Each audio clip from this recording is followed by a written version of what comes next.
Hi friends, welcome to my channel. మాణిక్యం దొరికిపోవడంతో కళ్ళు తిరిగి పడిపోయిన రోహిణి. డాక్టర్ ద్వారా మరో గుండె పగిలే నిజాన్ని తెలుసుకున్న ప్రభావతి. అసలు ఏం జరిగిపోతుంది, రాబోయే కథలో ఏం జరిగింది అన్నది ఇప్పుడైతే తెలుసుకుందాం. ఎప్పటి నుంచో ఎదురు చూస్తున్న ఒక మంచి ట్విస్ట్ అయితే ఇప్పుడు మీరు చూడబోతున్నారు. మా ఛానల్ని సబ్స్క్రైబ్ చేసుకున్న వాళ్ళకి మాత్రమే గుండె నిండా గుడి గంటలు సీరియల్లో అప్కమింగ్ ఎపిసోడ్స్లో ఏం జరిగిపోతుందో తెలుసుకునే అవకాశం అయితే ఉంటుంది. కాబట్టి ఇప్పుడే మా ఛానల్ని సబ్స్క్రైబ్ చేసుకుని పక్కనే ఉన్న గంట సింబల్లో ఆల్ మీద అయితే క్లిక్ చేసేయండి. మా వీడియో నచ్చితే ఒక లైక్ అయితే చేసేయండి. పెళ్లిలో అందరూ హడావుడిగా ఉంటారు. విద్య చూస్తే ఎన్నిసార్లు ఫోన్ చేసినా ఫోన్ లిఫ్ట్ చేయకపోవడంతో చాలా టెన్షన్ పడుతూ ఉంటుంది. ఒకవేళ నేను వెళితే ఏమంటారో ఏంటో అని చెప్పేసి ఇక అక్కడే ఆలోచిస్తూ ఉండిపోతుంది విద్య. అయితే ఈలోగా ఇక్కడ మనోజ్ రోహిణి ఇద్దరు మాట్లాడుకుంటూ ఉంటారు. ఇక ప్రభావతి అయితే వాళ్ళ దగ్గరికి వస్తుంది. ఏంటమ్మా రోహిణి, మేకప్ అయితే పూర్తయిపోయిందా? అవునత్తయ్య, పూర్తయిపోయింది అంతా అని చెప్పేసి అంటూ ఉంటుంది.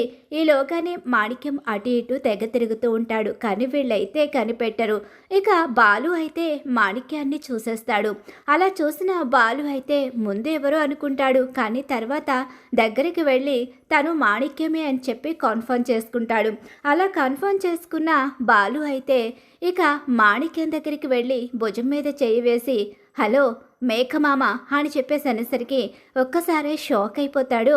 ఇక అక్కడున్న మాణిక్యం అయితే అలా షాక్ అయిపోయి చూస్తూ ఉండిపోతాడు. ఏంటి ఈ పెళ్లిలో మీరున్నారేంటి, మలేషియా నుంచి ఎప్పుడొచ్చారు అని చెప్పేసి బాలు అడిగేసరికి ఈలోగానే అక్కడికి రంగారావు వచ్చి ఒరే ఇతన్నే నీకు పరిచయం చేద్దాం అనుకుంటున్నాను, ఇతనే మన కిషోర్ వాళ్ళ మేనమామ అని చెప్పేసరికి అర్థమైంది మామ అని చెప్పేసి మాణిక్యాన్ని బయటకు తీసుకొస్తాడు.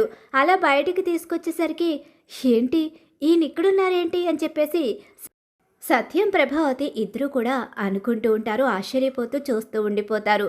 రోహిణి అయితే ఎప్పుడైతే ఇక మాణిక్యం దొరికిపోతాడో ఒకసారి షాక్ అయిపోయి ఉండిపోతుంది. ఏంటి మేకమామ, తమరెవరు ఏంటో ఇప్పుడు మొత్తం చెప్తారా?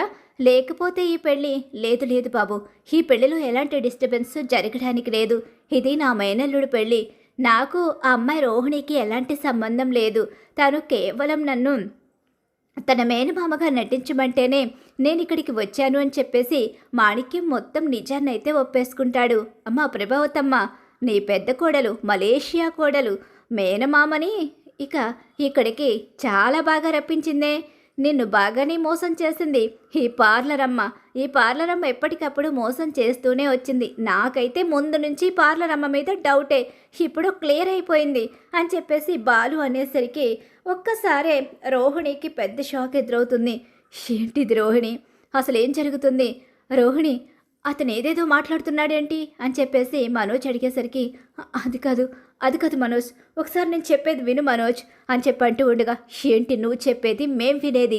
ఇక్కడ ఇంత క్లియర్గా అతను అసలు నీ మేనమామనే కాదని మలేషియాయే కాదు అని చెప్తున్నాడు అంటే నీ మలేషియా పేరే ఒక నాటకమని అర్థమవుతుంది. ఇంతగా మమ్మల్ని మోసం చేస్తావా అని చెప్పేసి అనేసరికి ఇంక ఇప్పుడు మరో సమాధానం చెప్పే అవకాశం ఉండదు. అడ్డంగా దొరికిపోయింది. ఇప్పుడు ఏం చెప్పినా ఎవ్వరు వినే పరిస్థితి కూడా లేదు. ఆలోచిస్తుంది, ఏం చేయాలో అర్థం కాని అయోమయం పరిస్థితిలో పడిపోతుంది. ఇలా ఉన్న సమయంలోనే ఒక్కసారి తనకు ఒక చిన్న ఆలోచన వచ్చి కళ్ళు తిరిగి పడిపోతుంది. రోహిణి అంటూ అప్పటి వరకు ఇక కోపంగా ఉన్న వాళ్ళు రోహిణి కళ్ళు తిరిగి పడిపోయేసరికి రోహిణి అంటూ కంగారు పడుతూ ఉంటారు. ఈలోగా రోహిణి ఎంత లేపినా లేకపోవడంతో ఏమైందో ఏంటో ఒకసారి డాక్టర్ని పిలిపిస్తానురా, మళ్ళీ ఏదైనా ప్రాబ్లం అవుతుందేమో, అసలే ఎంత పెద్ద న్యూస్ మీకు తెలిసిపోయిందని టెన్షన్లో ఉంది కదా, అందుకనే కంగారు పడుతుందేమో అని చెప్పేసి రంగారావు అయితే అంటూ ఉంటాడు. సరేరా పిలిపించు అని చెప్పేసి సత్యం అయితే చెప్తాడు. ఇక డాక్టర్ అయితే అక్కడికి వస్తుంది. అక్కడికి వచ్చి రోహిణిని చెక్ చేస్తుంది. అలా చెక్ చేసేసరికి ఇక అందరూ కూడా అప్పటికే విషయం తెలిసిపోతుంది కదా, రోహిణి మీద చాలా కోపంగా ఉంటారు. ఇక అలా చెక్ చేసిన డాక్టర్ అయితే తను ఒక 2 minutes 3 minutes అలా ఆలోచిస్తూ ఉంటుంది. ఇప్పుడు ఏమైంది, అసలు రోహిణికి ఏమైంది అని చెప్పేసి మీనా అలాగే ఇక శృతి అందరూ కూడా అడుగుతూ ఉంటారు. అలాగే ఆశ్చర్యంగా చూస్తూ ఉండిపోతారు. ఆ అమ్మాయికి ఏం కాలేదు, కాస్త స్ట్రెస్ ఎక్కువయ్యి కళ్ళు తిరిగి పడిపోయిందంతే. కాకపోతే ఈ అమ్మాయి ఆల్రెడీ ఒక బిడ్డకి తల్లి కదా, ఈ అమ్మాయికి అసలు ప్రెగ్నెంట్ అయ్యే ఛాన్సే లేదు. ఈ అమ్మాయి ఎప్పటికీ తల్లి కాలేదు. ఒక బిడ్డని కన్న తర్వాత ఈ అమ్మాయికి మళ్ళీ పిల్లలు పుట్టే అవకాశం లేదని చెప్పి డాక్టర్ ఆల్రెడీ చెప్పే ఉంటారు కదా, మీకు తెలీదా తన గురించి అని చెప్పి అంటూ ఉండగానే, తనకి పిల్లలు ఉండడం ఏంటి డాక్టర్? అవును, ఆల్రెడీ ఆమెకు ఒక బిడ్డ పుట్టే ఉంటుంది. ఆ బిడ్డ మీ దగ్గర లేదా అని చెప్పి అడుగుతూ ఉంటుంది డాక్టర్. మరో గుండె పగిలే నిజం తెలిసేసరికి ఒక్కసారే ప్రభావతి షాక్ అయిపోతుంది. తన పెద్ద కోడలిది మలేషియా కాదు, కోట్ల ఆస్తి ఉన్న అమ్మాయి కాదు, పైగా ఒక బాబు కూడా ఉన్నాడు అన్న విషయం కూడా బయటపడిపోతుంది. అక్కడ బాబు పాప అన్న విషయం పక్కన పెడితే ఒక బిడ్డకి తల్లి అన్న విషయం కూడా ప్రభావతి తెలుసుకుంటుంది. అలా గుండె పగిలే నిజాలు అన్నీ కూడా రోహిణి గురించి బయటపడిపోయేసరికి ప్రభావతికి మనోజ్కి చాలా పెద్ద షాక్ ఎదురవుతుంది. కళ్ళు తిరిగి పడిపోవడంతో రోహిణి మరో నిజాన్ని బయటపడేలా చేస్తుంది.